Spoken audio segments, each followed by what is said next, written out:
Hello friends, नमस्कार मित्रों। आज हम स्टडी करेंगे, वैसे तो हम स्टडी कर रहे थे कनेक्टिव टिश्यूज़ की। जो टिश्यू के चैप्टर में है, टिश्यू की स्टडी को हम हिस्टोलॉजी कहते हैं। उसी में हम एपिथेलियम या एपिथेलियल टिश्यू की स्टडी कर चुके थे, मस्कुलर की भी कर चुके थे। अब कनेक्टिव की जब हम स्टडी कर रहे थे तो वहाँ पे कनेक्टिव टिश्यू को हमने 4 पार्ट में डिवाइड किया था। 1 इज़ एरोलर, एरोलर के 2 पार्ट हुए, लूज एंड डेंस, और डेंस के भी 2 पार्ट हुए, टेंडेंस एंड लिगामेंट्स। ठीक है, लिगामेंट्स बोन से बोन को कनेक्ट करते हैं और tendons bone to muscles connect करते हैं। इसके बाद एडिपोस, देन स्केलेटल, और फिर उसके बाद चौथी तरह का कनेक्टिव टिश्यू था फ्लूइड। और फ्लूइड में भी 2 पार्ट हुए, एक ब्लड और एक लिम्फ। एक हुआ ब्लड, कनेक्टिव टिश्यू ब्लड, और एक हुआ लिम्फ। ओके फ्रेंड्स, ठीक है जी। अब आइए हम आगे। तो इसके एक पार्ट को हम अभी लिए लेते हैं, ब्लड को। तो उसे हम स्टडी कर रहे हैं, ब्लड का 7th, क्योंकि ये कनेक्टिव टिश्यू का पार्ट हमारा 7th था, तो उसी का 2 पार्ट लिए हैं। तो एक पार्ट हम ब्लड को हम 7th A कह देते हैं, उसकी स्टडी यहाँ पे करेंगे। अगर आपको इससे पहले यानी कनेक्टिव टिश्यू का देखना है तो पार्ट नंबर 7th में जाके देख सकते हैं। उससे पहले मस्कुलर 6, उसके मस्कुलर टिश्यू, उससे पहले एपिथेलियल टिश्यू या एपिथेलियम टिश्यू। ओके फ्रेंड्स, ठीक है। तो अब आइए हम स्टडी करते हैं ब्लड की। कनेक्टिव टिश्यू में ही एक जो हमने फ्लूइड टिश्यू देखा, फ्लूइड कनेक्टिव टिश्यू में ब्लड। अब हम ब्लड की स्टडी करते हैं। तो पहले देख लेते हैं ब्लड होता क्या है, व्हाट इज द ब्लड। ठीक है, तो blood is a complex connective tissue in which living blood cells and the formed element are suspended। Suspended का ही मतलब है सस्पेंड होना किसी चीज़ में। किस में सस्पेंड होंगे, तो वो कोलाइडल मिक्सचर होगा, कोई मिक्सचर होगा जिसमें पार्टिकल सस्पेंड कर रहे होंगे, मूव कर रहे होंगे। ठीक, तो इसका मतलब ये फ्लूइड लाइक ही होता है। फ्लूइड की हम बात कर रहे हैं तो ये फ्लूइड होता है, यानी जस्ट लाइक द वाटर। और उसमें कॉम्प्लेक्स कनेक्टिव टिश्यू होता है, थोड़ा कॉम्प्लेक्स होती है इसकी। जो स्टडी करेंगे वो थोड़ी कॉम्प्लेक्स ही हमें दिखेगी। In which blood cells, living blood cells and formed element are suspended. अब हम ब्लड की करेक्टरिस्टिक अगर हम देख लें, फिजिकल करेक्टरिस्टिक इसकी क्या होती है, फिजिकली ये कैसा होता है, तो इसका कलर रिच ऑक्सीजन होगा। अगर ब्लड हमारी बॉडी में 2 तरह का होता है, एक तो रिच ऑक्सीजन और एक पुअर ऑक्सीजन मतलब रिच कार्बन डाइऑक्साइड। तो रिच जो होगा, जो ऑक्सीजन रिच होगा, उसका कलर स्कारलेट रेड होता है, गहरा लाल। पुअर ऑक्सीजन, जिसमें ऑक्सीजन कम हो, कार्बन डाइऑक्साइड ज़्यादा हो, यानी कि वेन्स एंड आर्टरीज में अगर हम बात करें तो वेन्स में बहने वाला ब्लड इम्प्योर होता है, कम ऑक्सीजन वाला होता है। आर्टरीज में बहने वाला ब्लड ज़्यादा ऑक्सीजन का, यानी कि प्योर होता है। तो उसका कलर जो होता है वो डल रेड होता है। क्लियर। वेट इसका 5 time heavier than the water होता है। ब्लड जो होता है ये 5 time heavier than the water होता है।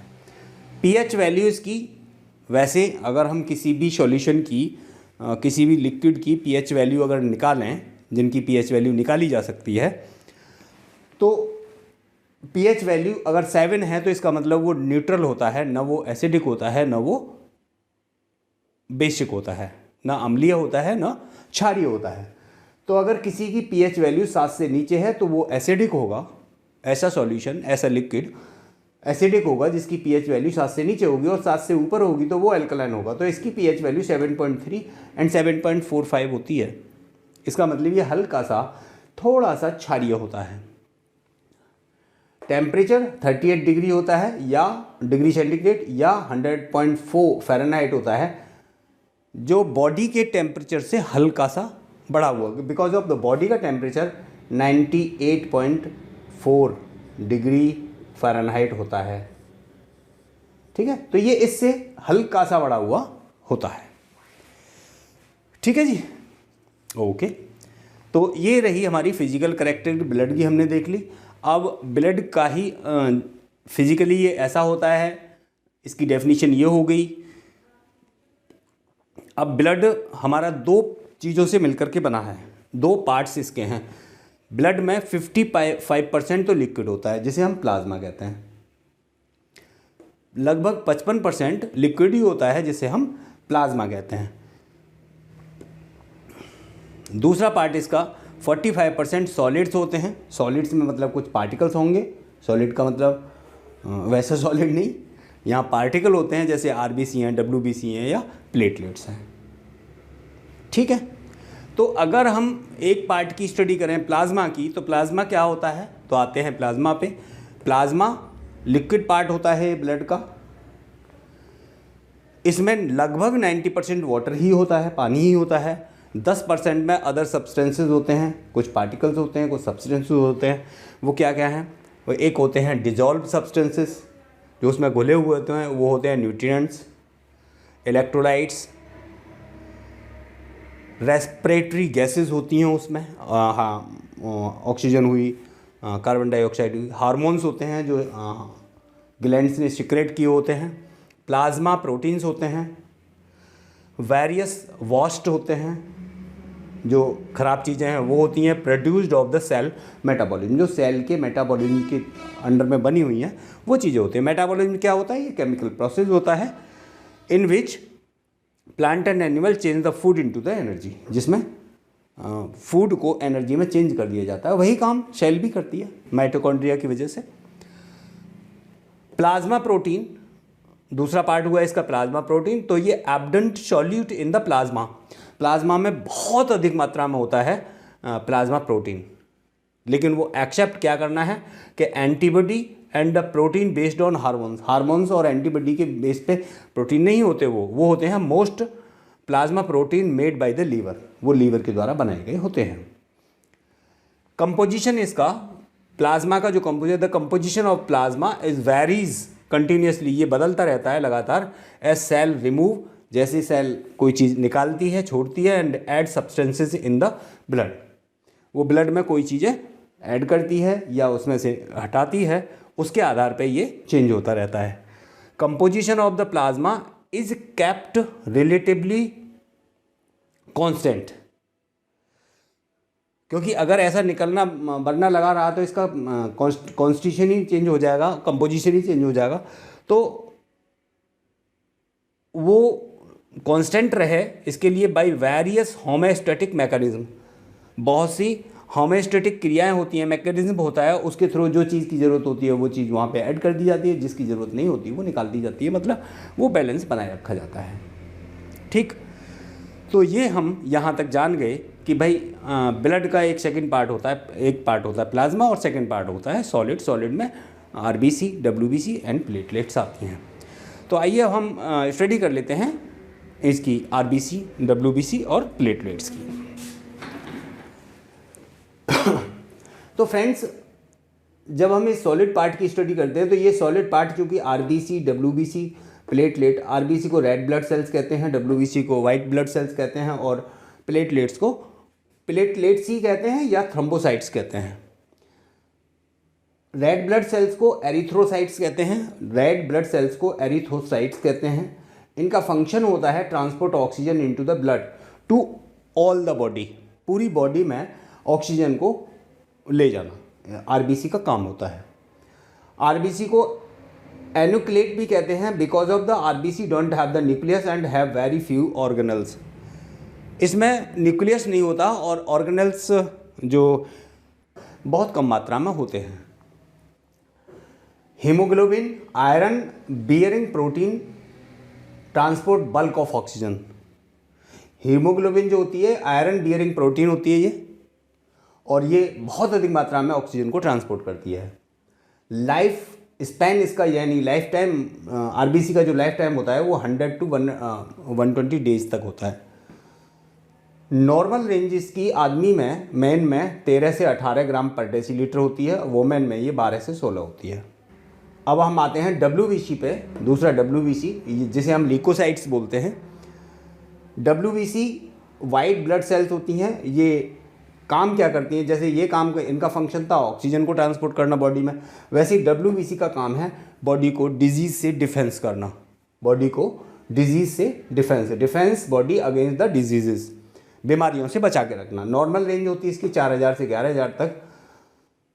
अगर ये नॉर्मल रेंज से ऊपर WBC काउंट आता है, 11000 से ऊपर आता है, तो उस कंडीशन को हम ल्यूकोसाइटोसिस कहते हैं, ल्यूकोसाइटोसिस कहते हैं। अगर यही वैल्यू 4000 से नीचे आती है तो इसे ल्यूकोपेनिया कहते हैं, ल्यूकोपेनिया कहते हैं। WBC पुनः 2 पार्ट में डिवाइड होती है, एक ग्रेनुलाइट्स होते हैं और एक ग्रेनुलाइट्स होते हैं और एक अग्रेनुलाइट्स होते हैं। ग्रेनुलाइट्स जो होते हैं इसमें लाइसोसोम पाया जाता है,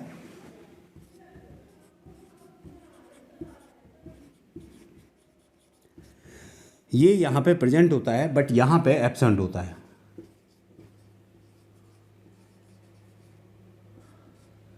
इसके बारे में हम पढ़ चुके हैं सेल वाले चैप्टर में, ठीक है। तो बाकी तो होते ही हैं, लेकिन यहाँ लाइसोसोम होता है, तो लाइसोसोम होने की वजह से इसे ग्रेनुलाइट्स कहते हैं और इसे अग्रेनुलाइट्स कहते हैं। ग्रेनुलाइट्स WBC का ही, ग्रेनुलाइट्स में 3 पार्ट, न्यूट्रोफाइल, इस्नोफाइल, बेसोफाइल्स।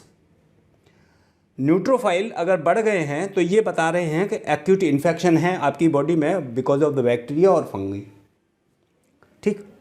इस्नोफाइल अगर बढ़ गए हैं तो ये एलर्जी शो करेंगे या इन्फेक्शन बाय द प्रोटोजोआ और वॉर्म्स की वजह से होगा। बेसोफाइल से अगर बढ़े हुए हैं तो इसका मतलब इन्फ्लेमेशन शो करेंगे बॉडी में। क्लियर। अग्रेनुलाइट्स में आता है आपका lymphocytes and monocytes. Lymphocyte immunity response करते हैं, इसमें अगर दिक्कत है तो इसका मतलब हमारी इम्यूनिटी में कहीं ना कहीं कोई दिक्कत हो रही है। और मोनोसाइट्स में अगर कोई दिक्कत है तो ये क्रोनिक इन्फेक्शन को दिखा रहे होते हैं या क्रोनिक इन्फेक्शन को सही करने का काम मोनोसाइट्स का होता है। तो फ्रेंड्स, इस तरह से एक रह गया हमारा प्लेटलेट्स। प्लेटलेट्स को हम थ्रोम्बोसाइट्स कहते हैं, थ्रोम्बोसाइट्स कहते हैं। Form the clot to stop the bleeding. Bleeding को रोकने के लिए थ्रोम्बोसाइट्स प्लेटलेट्स की जरूरत पड़ती है। इनकी वैल्यू 1.5 लाख से लेकर के 4.5 लाख तक होती है। अगर ये वैल्यू 4.5 लाख से ज़्यादा होती है, 4.5 लाख से ये प्लेटलेट काउंट 4.5 लाख से ज़्यादा आती हैं ब्लड रिपोर्ट में, उस कंडीशन को हम थ्रोम्बोसाइटोसिस कहते हैं, थ्रोम्बोसाइटोसिस कहते हैं। अगर ये वैल्यू 1.5 लाख से कम आती है, 1.5 लाख नॉर्मल रेंज 1.5 लाख से कम आती है, तो इस पोजीशन को, इस कंडीशन को थ्रोम्बोसाइटोपेनिया कहते हैं, थ्रोम्बोसाइटोपेनिया कहते हैं। ओके फ्रेंड्स, अब जब हमने इतना ये ब्लड का स्टडी कर लिया तो फिर हमारे पास रह जाता है कि भाई ब्लड करता क्या है, इसका फंक्शन क्या है। तो ब्लड का जो फंक्शन है, function of the blood carrier of the gases, nutrients and the waste products. जैसा कि हम पढ़ चुके हैं यहाँ पे कि ये वेस्ट प्रोडक्ट को ले जाने का काम करता है, वेस्ट प्रोडक्ट, यहाँ पे वेस्ट प्रोडक्ट को ले जाने का काम करता है, प्रोटीन को और गैसेस को ले जाने का काम करता है। ब्लड पूरी बॉडी में सर्कुलेट करता है इन्हें। वेस्ट प्रोडक्ट जो भी हैं ये किडनी में जाकर के फिल्टर हो जाते हैं। कुछ वेस्ट प्रोडक्ट कार्बन डाइऑक्साइड आई वो लंग्स में आकर के फिल्टर हो जाती है। क्लोट फॉर्मिंग इसका काम रहता है दूसरे वाला। क्लोट को बनने के लिए बिकॉज ऑफ द कोई भी एक्सीडेंट होता है वहाँ पे अगर हमें चोट लगती है तो बहुत ज़्यादा ब्लीडिंग ना हो, क्लोट बनने के लिए क्लोट फॉर्मिंग का transport of the processed molecule, जो प्रोसेस्ड मॉलिक्यूल हैं, जो सेल के द्वारा प्रोसेस किए गए हैं, जो भी मॉलिक्यूल बने हैं उन्हें ट्रांसपोर्ट करने का, जो जहाँ पे जाना चाहिए वहाँ जाने के लिए काम करता है blood. Protect the against the foreign substance, बाहर से कोई भी बीमारी वाले सब्सटेंस बॉडी में आए उनसे रोकने का काम करता है, जो WBC है। और मेंटेन द बॉडी टेम्परेचर, और बॉडी के टेम्परेचर को मेंटेन करने का काम भी ब्लड ही करता है।